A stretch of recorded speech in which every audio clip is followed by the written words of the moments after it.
responded immediately to that scene and were at the exact location where John Parsons had went into the woods off this bicycle. We could secure the perimeter just because that was the perimeter, was the roads that encircled it. We literally put a ring of steel around a 3-mile area. It was probably some of the most rugged terrain in Ross County, but we felt we probably had a pretty good shot at him. I had a head start on him. Soon I could hear the bloodhounds and helicopters approaching. So I was trying to keep moving as fast as I could, while doing as much backtracking and zigzagging as I could to throw the hounds off. We gridded off at the area and did skirmish lines and went down through the woods inch by inch looking for John Parsons.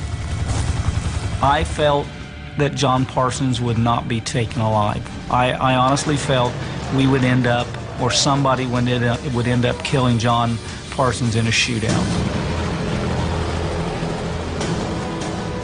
I was headed in the direction where there seemed to be the least noise from quad bikes or dogs barking. Pretty soon that forced me into a bottleneck. I knew I couldn't cross any fields or I'd be spotted in the open.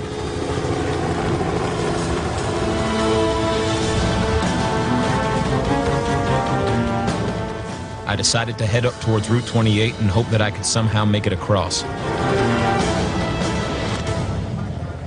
There was officers stationed every so many hundred feet apart that had eye contact with each officer. If he would get out into the open area, that somebody, an officer, would see him. Above me there was a plane and at least 2 helicopters circling over. We brought in some helicopters that had some thermal imaging devices. If this would have been October, November, where the leaves were off the trees and all that, it'd have been over within an hour. It just, the visibility was zero once you got under the foliage, and that foiled the infrared stuff, and he knew it. John Parsons knew that. By the time I reached the wood line along Route 28, there was too much law enforcement traffic. I had no choice but to look for a good place to hide and hope they didn't find me, while I waited for the right moment to cross. First 36 hours of that, I never went home. And even after that, I'd go home, take a shower, get 4 or 5 hours sleep, and then we would be right back out there in the woods. Temperatures in the wood there probably 110 degrees or hotter maybe. You could only work the dogs maybe 30 to 45 minutes. You had to bring them out of the field to cool them down. We knew John Parsons was suffering a lot worse than we were. I mean, the conditions were very harsh. John Parsons wasn't going to last long out there.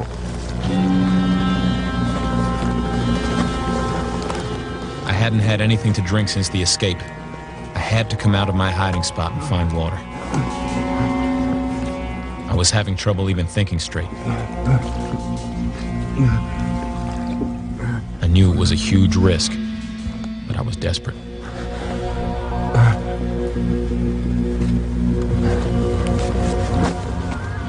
That night, after midnight sometime, I started moving along the wood line, trying to find a gap in the vehicles where I could cross Route 28.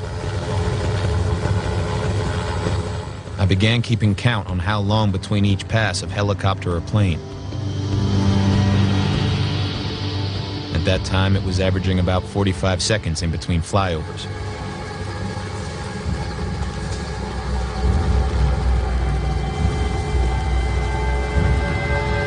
Now there was no turning back.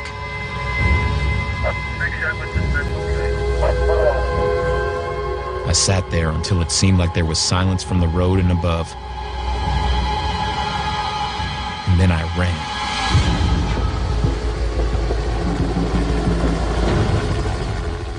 I couldn't believe it. I'd made it across without being seen. But I knew they weren't just going to give up. It felt like the entire world was trying to hunt me down. We felt that at 72 hours, he had gotten out of the perimeter. So we used every asset we had to try to pin him in. We just didn't get the job done. Tricia, thanks for returning. There was only one place he was going to go, and that was family. So we started doing some intense surveillance and interrogation of the family. All his friends and even some of his relatives are saying that he was an outdoorsman. We learned that his mother had a tent and some other items set up on their back porch that John was supposed to come in and pick up, but he never came in and got it. After I had gotten through the perimeter, I realized I'd been bit by something. It looked a lot like a brown recluse spider bite. I knew without treatment it would become gangrenous, possibly even kill me. I needed antibiotics. I had one friend who had access to drugs and medical supplies, but he was in Chillicothe. I had no choice. I had to head back into enemy territory where it seemed that every living person was out to get me. I found a place where I could hole up for a while. My friend brought me antibiotics to treat the infection and some other medical supplies to clean the wounds with. I did a lot of thinking about where to go once I was healed enough. I ended up deciding on Canada. We know that guy. We offered substantial amount of reward money. I don't care how loyal you are to somebody.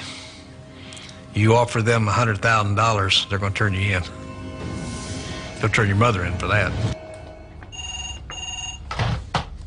Sheriff Nichols.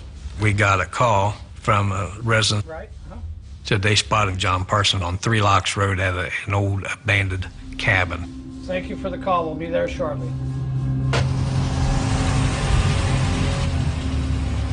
We immediately responded with officers going that area. We were very optimistic we were going to get him that day. This would be the day that would conclude the search. Got our formation, immediately went to the cabin, approached the cabin as fast as we could.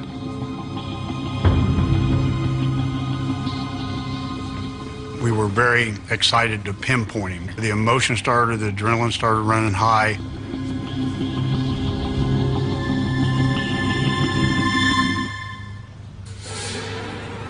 John Parsons! Come outside with your hands up! Let me see them now! We decided to search the cabin.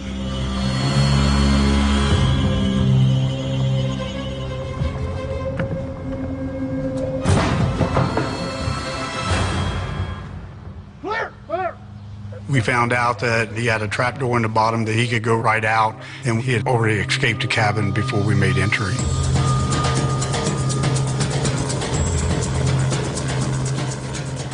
I'd run from my escape hatch and gone to the river, but stayed in the woods. I ended up on Eastern Avenue, about a mile from the jail I'd escaped from and right next to a lumber company. Directly behind it is the tip of a wooded area owned by the railroad that had been overgrown since I was a kid. It was as good a place as any for a hideout. He's going to commit a crime somewhere. He's going to do something. Somebody's going to see him. He's going to get picked up. I began stealing lumber to build myself a shack. I also rounded up all the things I might need to survive in the wilderness.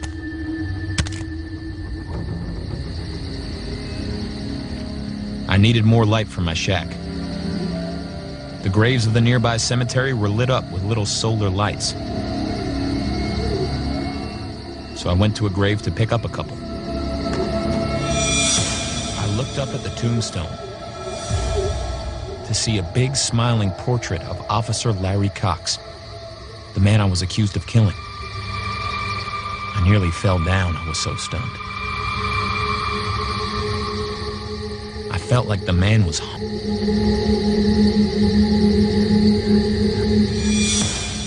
I'm ashamed to admit it, but I wrapped up the lights and headed back to my shack.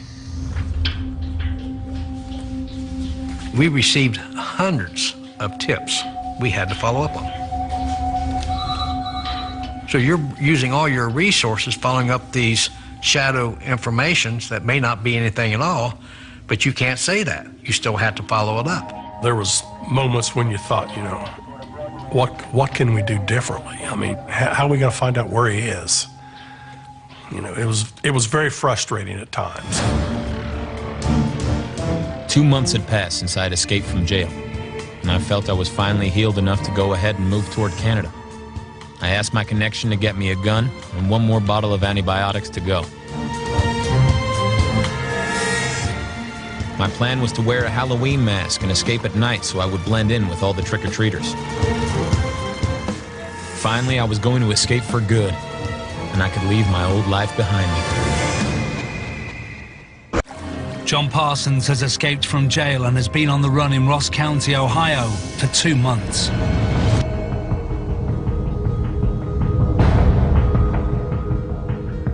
We had got some information that said somebody had built a little crude structure in the vicinity of the Eastern Avenue Lumber Company.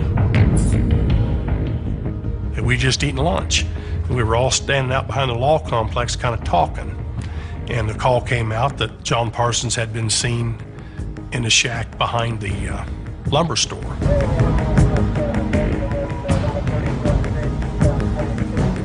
So we were going under the assumption that, yeah, he was in there. And, you know, we were ready.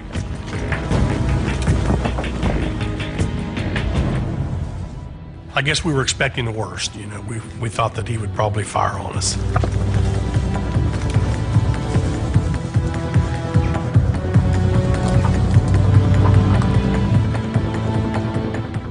You know, he'd already shot one officer. You know, what's going to hurt to shoot 1 or 2 more?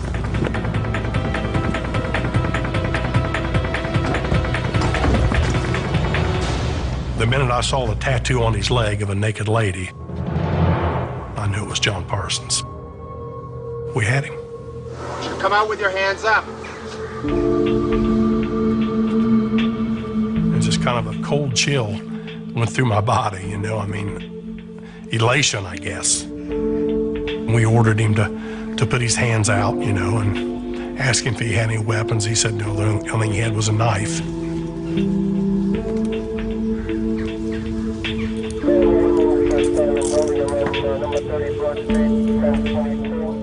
He pretty much, you know, gave up, and when we got him out of the shack, he almost looked relieved. You know, he had that look of relief on his face, but it was over with. It was a huge disappointment to get caught after all I went through, trying to make the escape happen and make it work. And I also felt like life was over for me.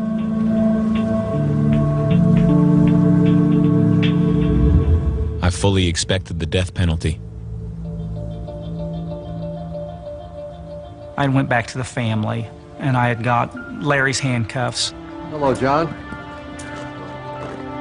I said, John, I've got Larry Cox's handcuffs I'm going to put on you. And he said, okay. I had felt that it was only fitting that once John Parsons had escaped, that he should go back to jail in Larry's handcuffs. And the little note he left me, goodbye, Ron. First thing I seen John Parsons, I told him, welcome back, John. He knew what I was saying.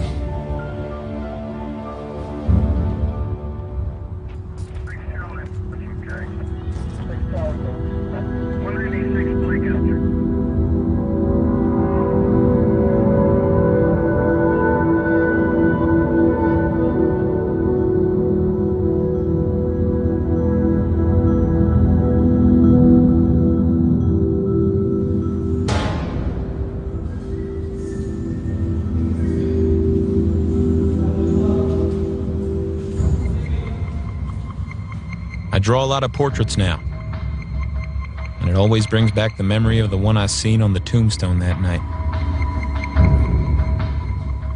I do still dream about being chased.